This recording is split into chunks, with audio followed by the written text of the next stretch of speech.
In this video, we're going to look at scapegoating, understood as an informal fallacy of argumentation rather than as, and there's other ways of doing this, as a sociological or psychological phenomenon. And what we're going to do is 8 things. We're going to talk about what scapegoating is, and then we're going to look at the structure of the argument behind it. We're going to look at sort of the skeleton, so then you can see how to put flesh on it. We'll talk about what's wrong with this kind of thinking. Why is this a fallacy? Then we'll look at some common situations in which you can expect to see it arise. We'll focus on 3 specific examples so you can see how it works with those. And then we'll talk about some of the clues for spotting scapegoating going on. For those of you who are students and need to be able to distinguish fallacies from each other, we'll talk about how to do that with this fallacy. And then finally, we'll talk about how to avoid falling into this in your own thinking, your own approach to communication, to inference, to reasoning, all that sort of stuff that goes into being a good critical thinker. So, what is the fallacy of scapegoating? This one actually has a couple different synonyms. When you talk about somebody being made a fall guy or a sacrificial lamb, actually scapegoat and sacrificial lamb are very similar to each other.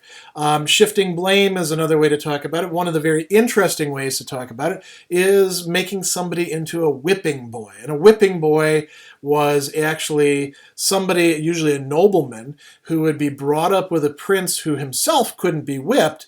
And when the prince had to be punished, you'd whip the whipping boy to show him, and you know, the emotional bond between them would make the prince feel bad and presumably shape up his behavior. Now, all that's interesting, but what is the fallacy of scapegoating? So it consists in singling out and unfairly blaming some person, group, or thing for a wider problem or state of affairs. Sometimes this can actually take the shape of what we call blaming the victim. There's a problem, it affects somebody, you blame it on them so that you don't have to deal with the problem. The structure of the fallacy is kind of complex when we dig into it. So what we've got is that A is some sort of problem. And we want to get eventually to the conclusion that X is to blame for A. How do we get there? Notice that there's a couple implicit premises built into this. So the explicit premises are A is the problem and X is somehow connected with problem A. What else do you need to put in there in order to arrive at the conclusion that X is to blame? Well, one of the basic ideas that has to be lurking in the background is that for any problem there must always be some person or group or thing entirely or mainly to blame. There's got to be somebody that we can hold accountable. Another premise that fits in there, something else that's going on, is it would feel good or make sense if X was to blame for A. That's substituting for having good objective grounds for saying X really is to blame for A. So what we've got here is a couple different things going on. There's an emotional appeal happening, and there's also a failure to understand how causes work.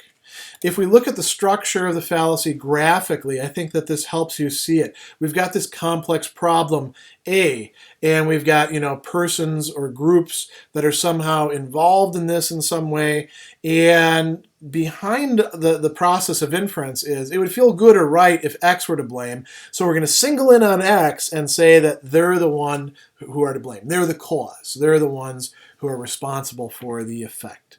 Now, what's wrong with this? What's going on here?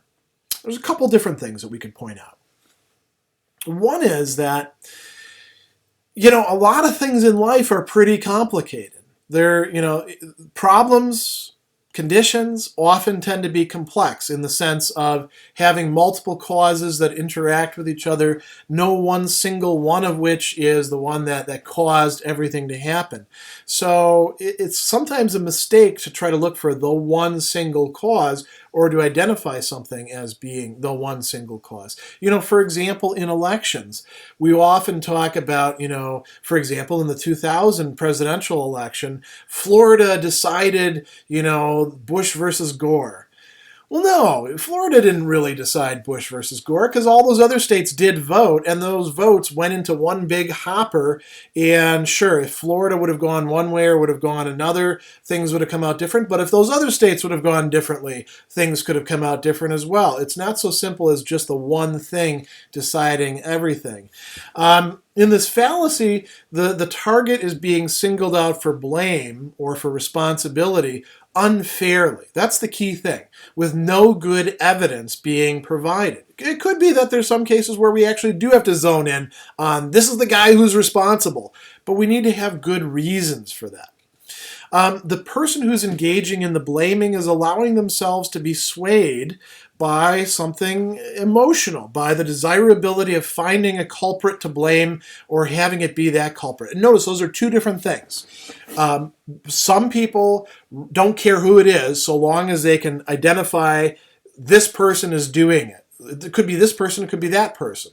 But they want to find somebody to blame, and that's coming from emotional reasons on their part. Usually so long as it's somebody else besides themselves, right? The other thing that's going on is sometimes in scapegoating, there's a motive for somebody to blame it on this person, this group, this thing. And oftentimes those are based in emotions as well. A lot of times the target is going to be persons or groups who are in disadvantaged positions. They're in the one down position, as we say. Why? Because they're easier to attack that way. This stems from a kind of, you might say, cowardice or lack of critical thinking on the part of the people who are doing it. What are some common situations in which you're going to see scapegoating occurring?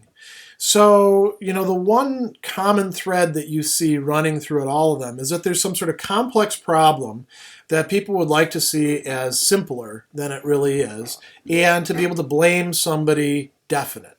So you're going to see it a lot in conditions where there's unequal power dynamics, where the people who have more power get to apportion blame to those who have lower, and the lower people are unable to really retaliate. Sometimes it sort of trickles down so that, a minority group may be oppressed by a majority group, and then that minority group oppresses another minority group and engages in scapegoating themselves.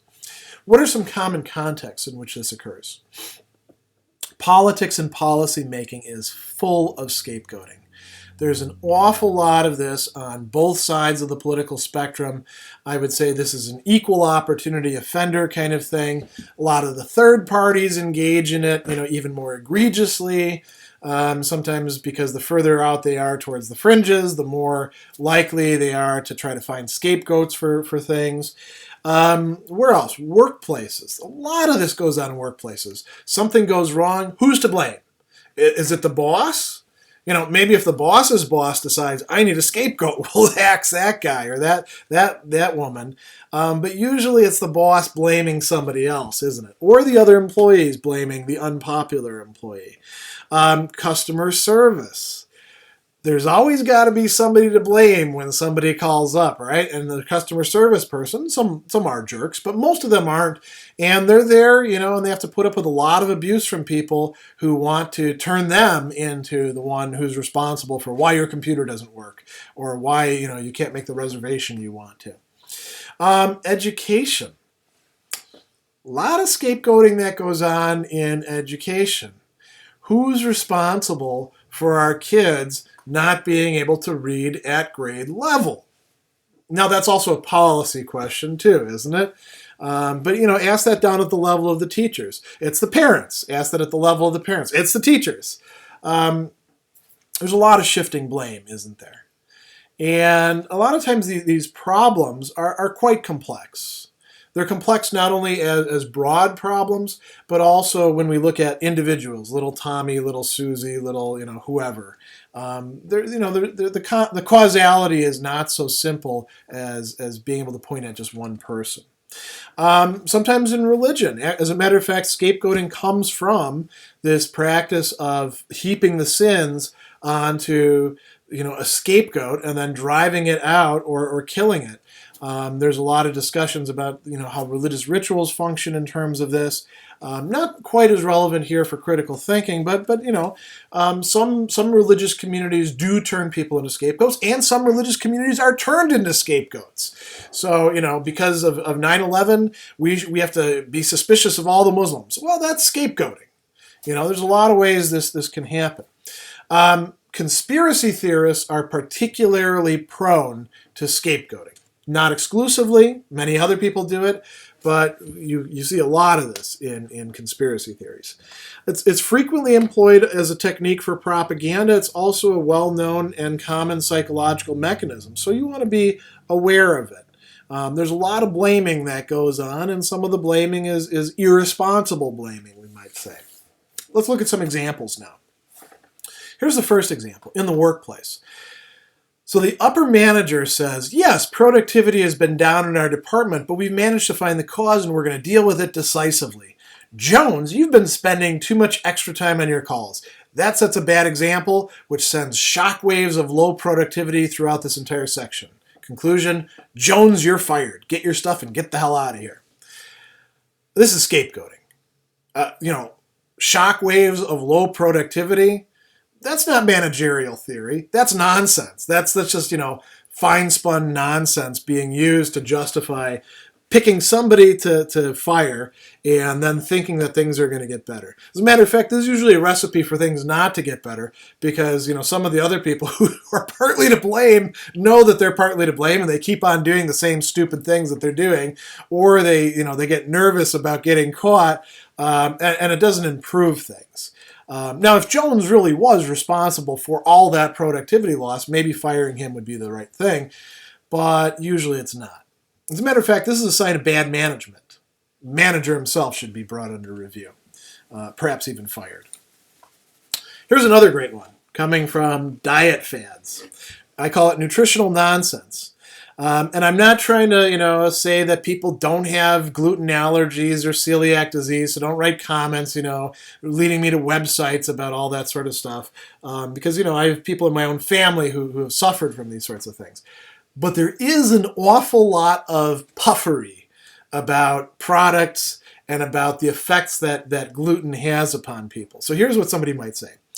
Yes, well, I don't have celiac disease, but I'm sure the reason I can't seem to get things done is I'm lacking in energy. And we all know that comes from too much gluten in your diet. I was saying this at the cafe. I can't believe I've been poisoning myself each morning with a muffin from your shop. Why didn't you offer me a gluten-free alternative? You are to blame for my not getting things done. You're the reason I didn't write my novel. You're the reason I'm not in shape. You're the reason, and it goes on and on and on. Well, the first thing you could say is, you're the one who shoved the muffin in your pie hole, aren't you? You're the one who's eating the stuff, so you're kind of to blame yourself. But, there's a lot of claims about what gluten does to people that don't turn out to be founded in any sort of research for many of us. I, for example, I can eat all the gluten I want because I'm not gluten averse or allergic, or I don't have celiac disease. So if I'm going to claim this sort of thing, this would be just pure, nonsense, or perhaps vindictiveness on my part, a desire to displace blame for things. Here's another one. The media coined this great phrase, Bush derangement syndrome, back when so many people were freaking out because Bush had won, another election, and how could that possibly be the case when nobody I know voted for the guy? But it's also used in cases today, right? Because if the Obama administration hasn't met its goals, hasn't fulfilled its promises, well, it's because they inherited this mess from the Bush administration. So this is what some people say, and to be fair, people did this about Clinton, people have done this about Reagan, people have done this about Carter, people will be doing this about Obama, but I'm picking just one particular case. So America's in a mess financially. Look at all the financial bubbles and collapses we've had. They've all either happened under George W. Bush's watch or have their roots in his presidency. So what's the conclusion? George W. Bush and not any Democrats are entirely to blame for the financial mess that we're now in. Now, if you know anything about the financial crisis, you know that that's complete nonsense.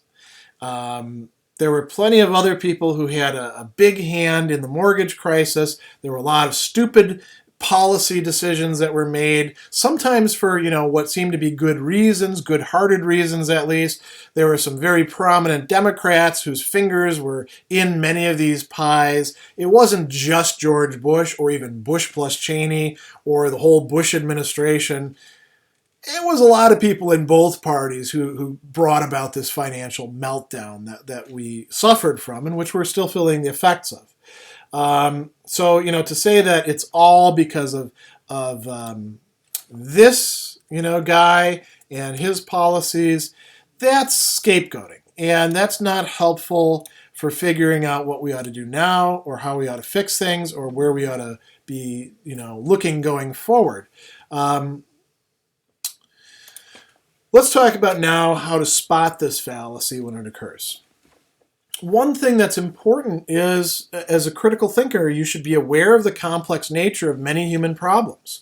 When you're offered a simple answer, particularly one that singles out one person or group for blame, you should start looking for evidence that they're actually the ones to be blamed. And you probably should be on your guard. When you see that somebody says it's all this person's fault for something that's very complex, that's a sign that you're probably seeing scapegoating.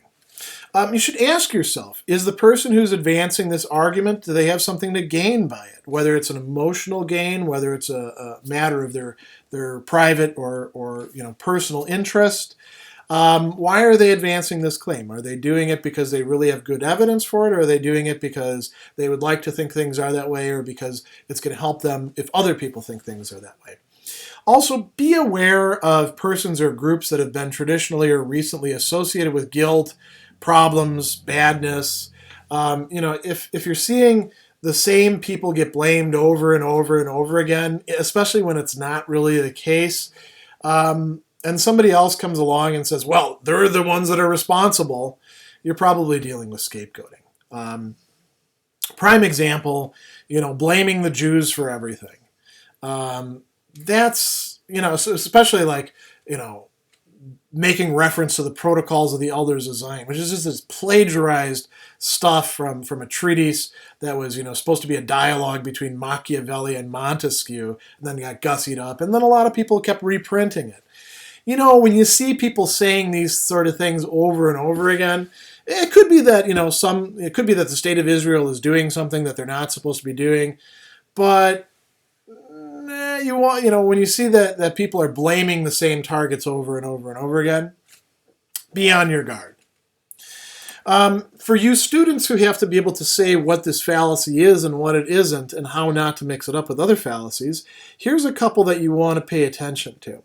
Now, arguments that dismiss a person's or group's argument on the basis of who they are one variety or another of ad hominem, and I'm going to be doing a series of videos just about those fairly soon.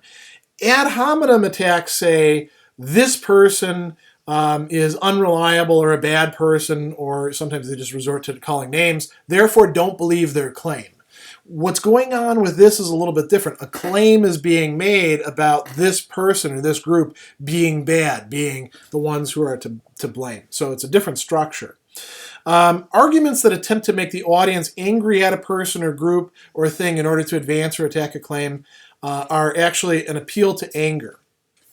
It's a little bit different than scapegoating, although you can probably see some similarities and even some blurred lines between the two.